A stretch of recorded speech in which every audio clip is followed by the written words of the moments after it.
Hello po. So what is the highest temperature here in Nome, Alaska?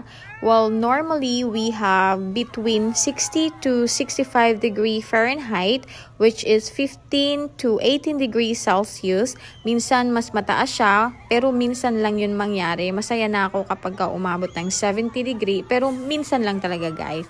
So today we are having our annual polar bear swim. Kung maririnig nyo yung mga tao, nagsihiyawan sila kasi napakalamig ng tubig na yan, guys. Ginagawa yan dito every year, etong polar bear swim, yung magsiswimming ka sa napakalamig na tubig.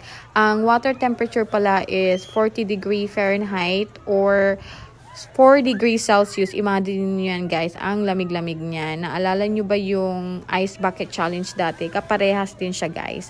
So, wala na pala kaming mask dito, guys. Kung makikita nyo, wala nang mas yung mga tao. Yun lang. Bye!